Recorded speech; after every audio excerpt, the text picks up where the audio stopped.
this is John Cola with growingyourgreens.com. Today with another exciting episode coming in from my beautiful backyard garden here in June. As you guys can see, this garden bed is planted out. We got zucchinis, peppers coming on pretty good. Got some tomatoes. We're gonna see how they're gonna do once it starts getting hot. Got things like my radicchio, lots of basil, and of course, lots of the ground cover purslane that just comes back on their own. I really love this style garden. Oh, I got eggplant too. I love this style garden where basically a lot of it, I mean, I intentionally planted, but a lot of it, like the purslane and some of this catmint, just coming up on its own, and I let it thrive. So it basically covers the ground and, you know, it's basically a living mulch. Anyways, in this video, we're gonna answer your guys' questions. If you guys have a question you'd like to ask me, you could post it down below in my post tab, which was formerly the community tab here on YouTube. And if you submit a question there, it may appear in next month's Q&A. All right, so let's get into it. First question is from Bob K. John 975. Is it safe for Americans to travel around the non-tourist areas of PR, meaning Puerto Rico? So, all right, so first off is Puerto Rico is a territory of the United States. So when you visit there, it's like you're visiting another state. All Puerto Ricans are Americans, so you don't got to think I'm in a foreign country or anything like that, right? The other thing I will say is that my personal opinion is that it is safer to go to the non-tourist areas of Puerto Rico than it is to go to the non-tourist areas of Hawaii. So put that in perspective for a minute. I mean, the government, in my opinion, has done terrible things to Hawaii. They took their land, they dethroned their king, and Hawaiians are upset. And I agree with them. They should be upset, man. It's messed up what they did. Meanwhile, Puerto Rico is still its own country. America didn't come in and make it the 51st state like, you know, some people are trying to do to other countries around the world. And they're their own people. And the other thing I will say is that the Puerto Rican people are some of the friendliest people in the whole world that I've ever visited, right? For example, I was like cleaning the street up, like the street at the top of my property line was basically overgrown with weeds. There was like all kinds of like soil in the gutter. So I'm sitting there like weed whacking, scooping out, and the neighbor who lives across the street not only came over once, not only came over twice, but came over 3 times to ask if he could help me out. And it's not even his property. Technically, it's not even my property. It's actually the city property that they're not maintaining, that I want my property to look good, because every time I go there, I take one area of my property and then basically, I basically set it up to get planted out. And then my goal is every trip beyond that is to just maintain the areas I've basically cleaned up. Right? So then I could just maintain this area, this area, this area, this area, and then I clear a new area and get it planted out, right? So this time I cleared out by the street, and we got basically it all cleared up, so it looks really nice, presentable for all the neighbors. Also has better visibility when you're driving on the street. And then also we planted like coconuts as well as other like permaculture style plants up there. And yeah, he came over 3 times. Anyways, it's like one of the friendliest places, even though I don't even speak Spanish. Like, I mean, poquito, like I speak very little Spanish, and the guy doesn't speak that good of English, but we understood each other because we understood just enough of each other's language. And so friendly there, guys. Like, I would not even hesitate to travel to the non-tourist areas of Puerto Rico because people are just friendly in Puerto Rico. I mean, that's what I'll say. Next question is from Mr. Dan B. How would you know when to change out the hose and filter? All right, so yeah, you could buy cheap hose end filters from Walmart that are meant for RVs for like 10 bucks. And if you're using those in your garden, I would say you really want to change those out frequently. And really the way to know is because the hose end filters, or any filter, is actually rated on the gallons. Right, so for example, the Boogie Brew Plus, which is the filters I use here, is rated for about 45,000 gallons. So if you're, you know, you could kind of calculate how many gallons you use, you know, in a day, and then times that out by 365. Generally what I'd say is if you're not keeping track of all this stuff, replace them every year. This way you're gonna be safe. That being said, if you're going to get super hardcore technical, right, you could buy on Amazon a water flow meter, so it actually counts the number of gallons that goes through your hose, and then when it hits 45,000, or I'd probably stop it at 35,000 because 45,000 is ideal situations, and maybe if you have higher chlorine than other people, or it has to filter out other things, then that media is getting used up quicker, right? And if you just have the Boogie Blue Non-Plus, that only lasts for 10 to 15,000 gallons, then you want to replace it. So yeah, you could get a inline hose meter I think they're like $15, $20 on Amazon to see how many gallons of flow. So I mean, that's the main thing, is they're rated on gallons, but also it depends on your water quality. If you have more grit and sand and stuff in there, it's going to clog up faster. The other thing, I mean, the other real way to know is like when your water pressure reduces. So that's what I generally do. Like if my filter's on and then my last beds, they're not getting watered, I'm like, oh, the filter's so clogged and or restricted and the filter medium is used up, so that I need to replace it because I'm really not getting water. So those are some indicators that you guys could use to determine if your filter is bad or not. I mean, I think when in doubt, it's always better to replace it, because once again, we want to make sure we have filtered water to our plants and to especially the soil microbiology. All right, next question from DG Soul Child. Hi, John. I moved from San Fran to Albuquerque. I have no idea how to make my yard beautiful and bountiful. Suggestions where to start. Disabled, need it easy. All right, Dee. So yeah, San Francisco, I mean, it's pretty easy to grow in San Francisco. There's some amazing resources for compost and plants, slow nursery, all kinds of things. And it's a nice mild climate where things grow pretty easily, actually.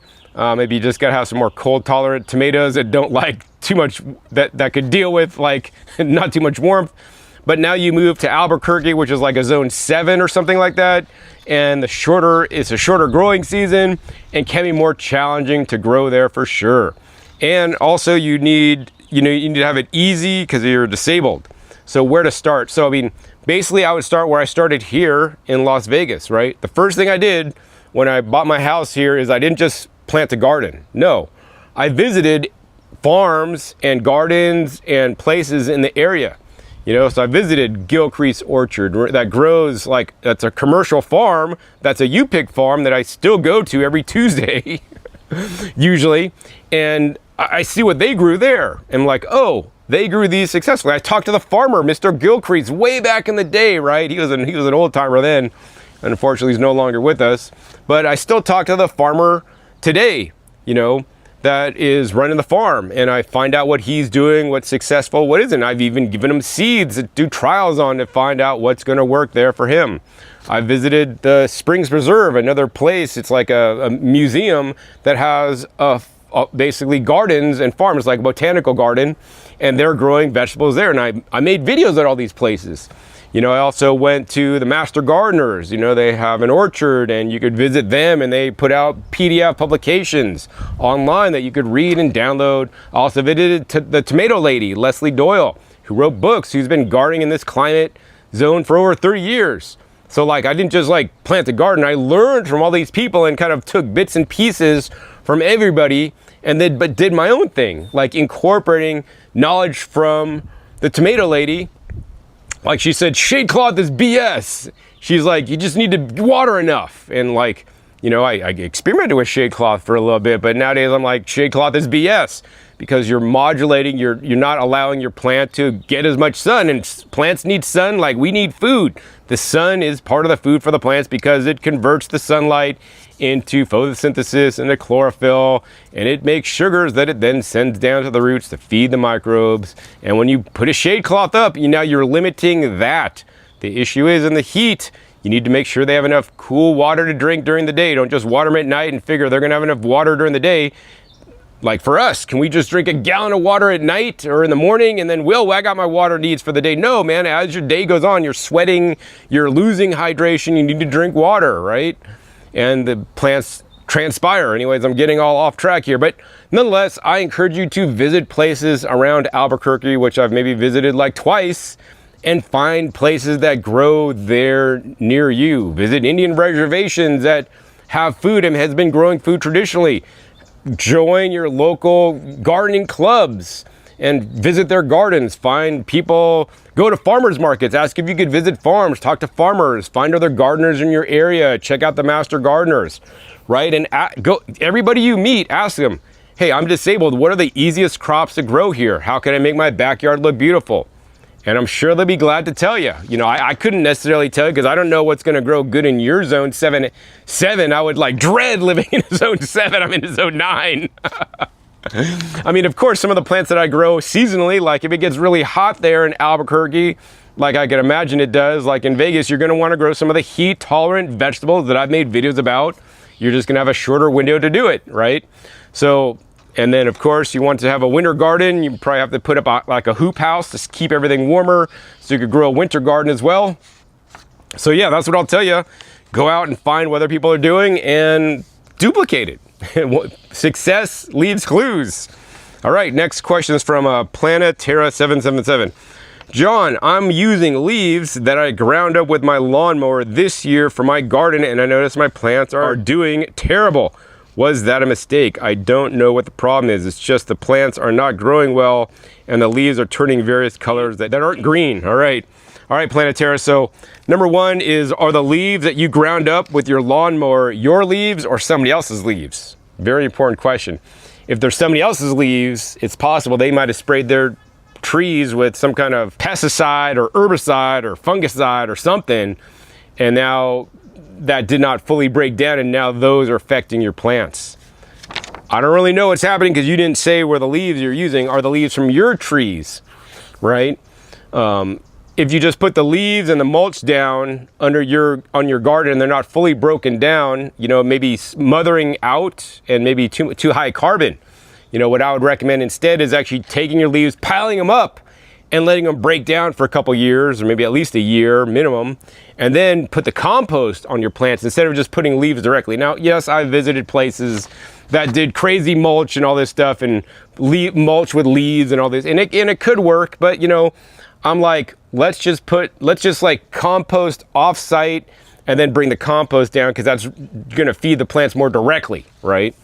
So I don't exactly know the reason why this is happening for you. I would say, number one, if your plants are not growing well and you believe it's all the leaves that you use that you ground up, number one is take them all out, man, and then remove them and then put good compost in this place. And then the other thing I do is I'd spray some good compost tea on it to try to like reinvigorate it with some good bacteria, because maybe you got some bad mojo, bad bacteria, bad chemicals in there that we need to kind of get rid of. And of course, microbes to some extent can break down toxins. All right, so that's my best answer because I don't have a ton of information specifically. All right, next question is from Trevor Leahy F4Q.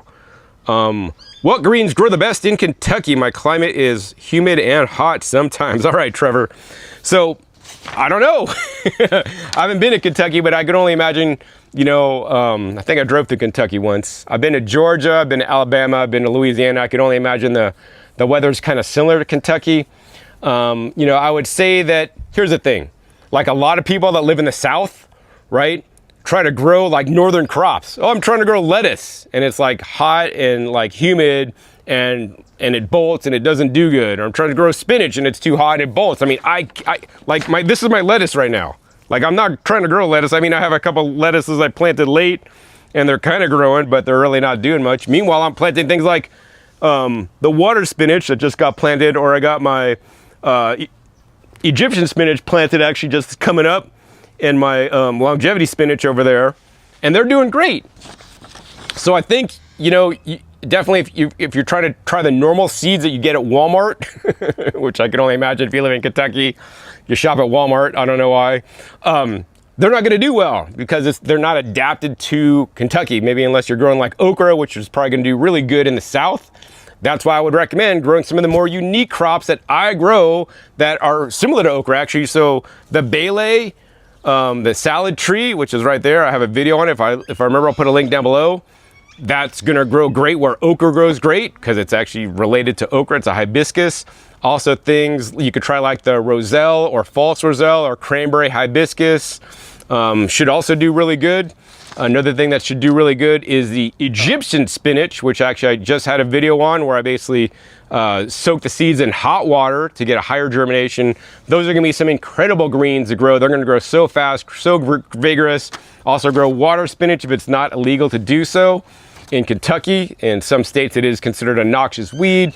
So you just gotta think of alternative greens that are, unfortunately, you can't buy the seeds at Walmart. You gotta buy them online. I know you're online because you're watching this, and it's not too hard. And I have videos on all these specific crops because they are honestly some of my favorites. And honestly, some of the ones that do well, really well here in Vegas without me having to do much, you know? So, I mean, that's half the problem with gardening is that you guys could grow stuff that's really hard and then pull out your hair trying to get rid of bugs, or you could grow plants that are like bug resistant, right? My basil rarely ever gets bugs. It might get aphids once in a blue moon. My bele basically never gets any bugs, right? My okra sometimes will get like aphids on it. My Egyptian spinach, nothing messes with that. My longevity spinach, nothing messes with that. So just got to grow the right things and adapt what you're growing for your climate instead of you trying to adapt, you know, what you're growing to your climate, if that made sense, right? So yeah, that's what I'm going to tell you.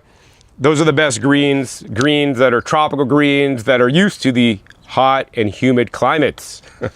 Not the greens that are from like northern climates, like a lot of the lettuces and kales and all these things are from Europe, right? We want to grow tropical vegetables. I have plenty of videos on tropical vegetables, probably the most videos on tropical vegetables of any YouTube channel out there, because they're my babies. I love them. Oh, grow sweet potatoes. Sweet potato greens are some of the easiest greens. They're probably gonna grow great there. I got a cool variety this year. Actually, who did I order from? Like, I don't know, some company online, but they're basically purple potatoes with purple foliage. So excited. They're edible, and I'm like, when that wall is full of purple greens or purple leaves and they're totally edible, they could be eaten raw or cooked. I'm just gonna be in heaven. It's gonna be amazing. All right, next question is from Cloud Ripper Built. Hi, John. Would you consider it safe to use seabird guano from Down to Earth on food crops, or does it have heavy metals in the product? Thanks for all you do in the gardening community, and keep it real with the viewers. Have a great day, John, and editor, Cloud. All right, Cloud. So what I'll tell you guys is that they're NPK, right? The P is always the issue. We could get high N from like good fish hydrolysate, like Pure Protein, which actually I sprayed on the other day. We get the high K from like the kelp that I also sprayed on, the soluble kelp that I sprayed on the other day, both available at boogiebrew.net/GYG.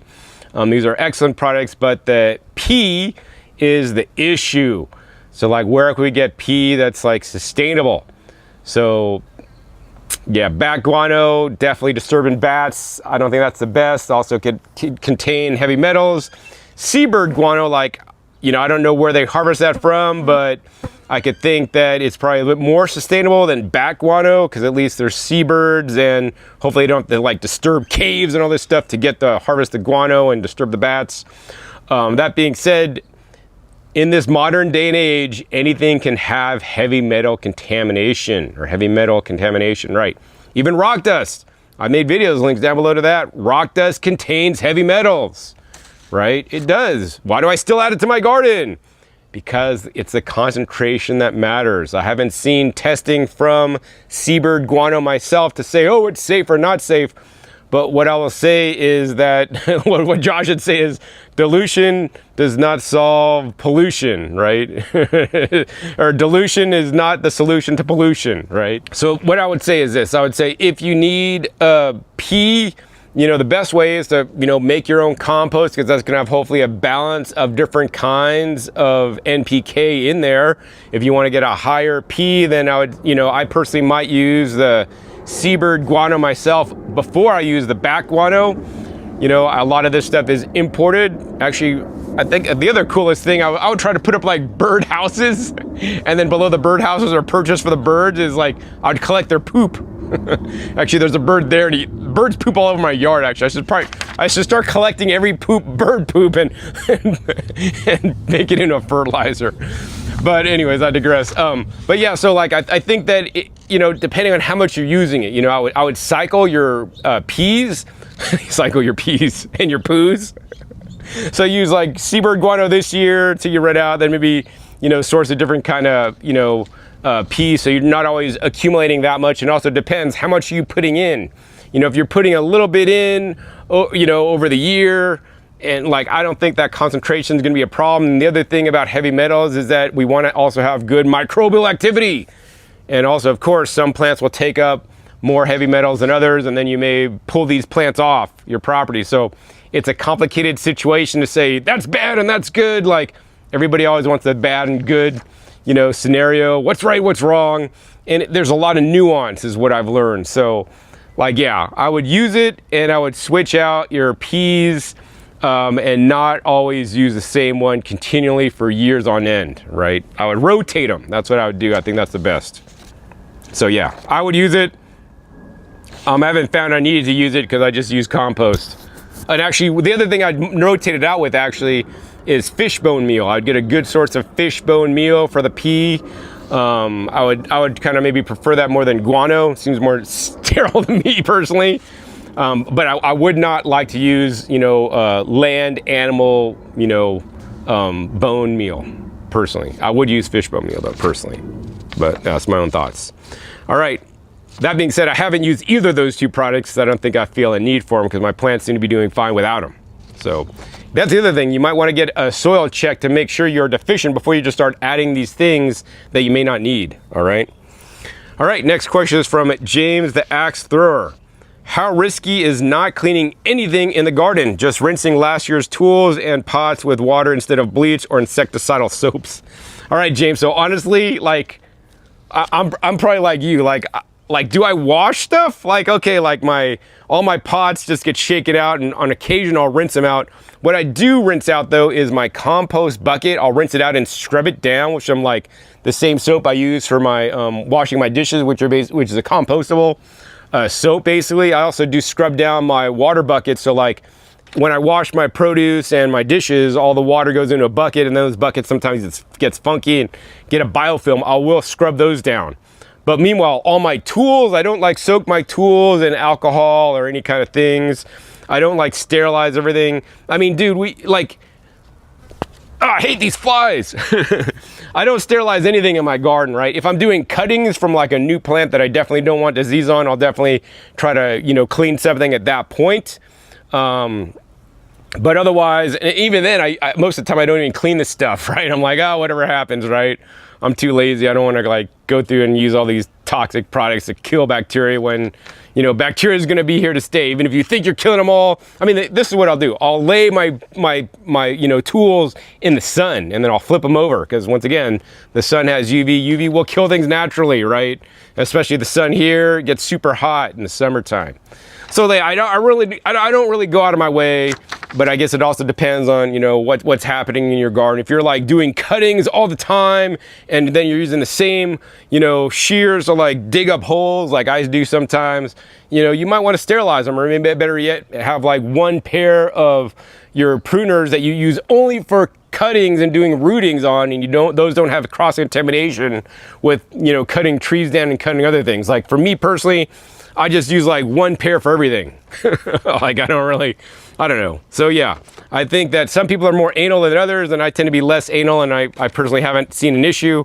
That being said, if I do have specialty rare crops that I'm doing cuttings from, I'll even buy like new pruners, like, you know, from the dollar store. I'm like, yeah, they're like $1.25, you know, to do like new cuttings from, you know, if they're like a super rare crop that I definitely don't want to have any problems with. So it really depends on the context, I think.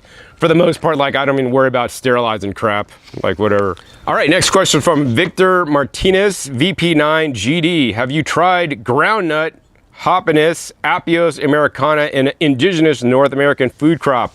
No, it's been on my list to try. I think I knew a guy that like grew them who was really into them, John.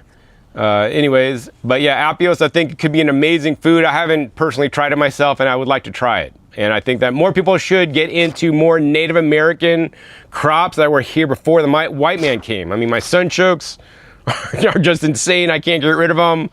I mean, they kind of are problematic in one bed because I actually don't want them there.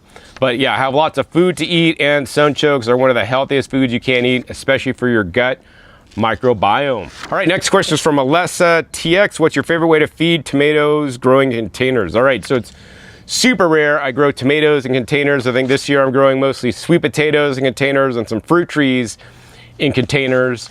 But basically how I feed those is I basically just do my standard soil drench spray, which is currently like Dr. Earth's like liquid fertilizer. I'll also add some pure protein, some pure kelp. I'll use some beneficial microbes in there. I also use the, let's see, some liquid kelp sometimes, and I use the phytoplankton as the base, and then I basically mix it up and then spray it on. So I'll do that maybe like once a month, or hopefully more, hopefully twice a month, and then I'll alternate with doing compost tea, which I have not done this year. I need to clean my brewer out because it's not as clean as TD's. All right. So yeah, so I would alternate with compost tea and then that Dr. Earth's liquid fertilizer with some of the other ingredients, you know. And of course, when I planted them, I would use a healthy scoop of the Dr. Earth's fertilizer along with worm castings and rock dust. I also use actually soil humates and insect frass in that same mixture that I plant when I do the transplant. Then of course I'll shake on some Plant Success mycorrhizal fungi. But yeah, I mean, if you're planting in good soil, not like potting soil or the soil out of a bag, because that stuff tends to be very nutrient depleted. Like when I do pots, I usually like am reusing like organic soil that I've already had in gardens growing that I'll re-enrich with some of the previously mentioned things like compost, worm castings, rock dust, soil humates, and insect frass as well, and just let them go to town, right? I think people tend to over fertilize because like this whole, you know, chemical fertilizer industry makes you believe we need to add fertilizer all the time. And you know what? If you have good soil, the soil has the fertility. You need to activate it with the microbes. So my personal opinion. All right, next question is from Trevor Leahy again. I was wondering how I can grow greens with more success. I often plant other veggies, but I've never really been successful with lettuce and spinach, unfortunately, LOL. All right, Trevor, so as I talked about earlier, is you want to grow tropical vegetables. If you want to grow lettuce and spinach, I would recommend doing that in the off season. So in the winter season, I don't know the zones there in Kentucky, maybe if it snows, it's too cold to do spinach and lettuce, but it's likely in your climate zone where it's too hot and humid, traditional spinach and lettuce, it's too hot for those plants at that time. So maybe if you want to try to get them in, you could either do them like start them early indoors and transplant them out earlier so that it never gets too hot and you're harvesting them by the time that heat and the humidity comes on really hot. Also, you want to grow more tolerant varieties. You want to get special varieties, so like Manoa lettuce, for example, or there's another lettuce, I think, from Australia that's pretty heat tolerant, I just learned about.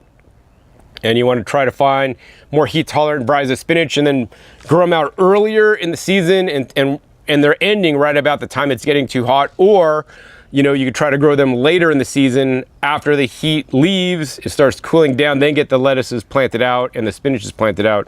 They should perform a lot better. I mean, that's the thing. I only grow lettuce and spinach like in the fall and early spring and through the winter, like late fall actually, because just starting the fall, it's still like 100 degrees here. So yeah, and then I'm successful with it. But if I try to grow it now, it's just not working. So grow alternate greens and be happy that you're going to be hugely successful with growing tropical greens that unfortunately most people in your area don't know about. So that's what I do personally. All right, last question from CA Hippie 1. Hey John, I was just wondering if you have posted any videos of your land in the Philippines. If so, where can they be found? All right, CA Hippie, I didn't know I had land in the Philippines, actually. Where'd you hear that? So I don't have any land in the Philippines that I'm aware of, unless I have a unborn son or born son from somebody I don't even know. I don't know, anyways. However, I did purchase land in Puerto Rico, which is not the Philippines. And I have posted my videos on Puerto Rico. I think I have 4 episodes now right when I purchased the property, and every trip I go down there, I make an episode. So I think I've had 4 so far. I'll put links down below if I remember. But if you just go to my YouTube channel page and just type in Puerto Rico, you'll see all my videos on my Puerto Rico property, from me going down there and every time I, basically plant new stuff, learn about new plants, and plant some new things, and or give you guys an update at least. So yeah, it's definitely a fun project down there, and it's going a bit slower. Hopefully I'll be able to get down there a little bit more often in the future. Yeah, hopefully my house is going to get finished soon, because I just got the permits issued, so now I got to find a contractor to get the house built. All right, so that's pretty much it for this Q&A as the sun goes down and I'm actually quite hungry. I need to finish making a soup that I started making the other day. If you guys enjoyed this Q&A, please be sure to give it a big thumbs up. More importantly, share this with other gardeners you think it can help. Make sure you click that subscribe button right down below so you don't miss my new and upcoming episodes that come out 5 to 7 days. You never know where I'll show up, what you'll be learning on my YouTube channel. Make sure you click the little bell so you're notified as many videos come out. And finally, be sure to check my past episodes. Past episodes are wealth of knowledge. Over 1,700 videos at this time on this channel dedicated to you guys all about how to grow your own high quality food at home. So with that, my name is John Cola with growingyourgreens.com. We'll see you next time. And until then, remember, keep on growing.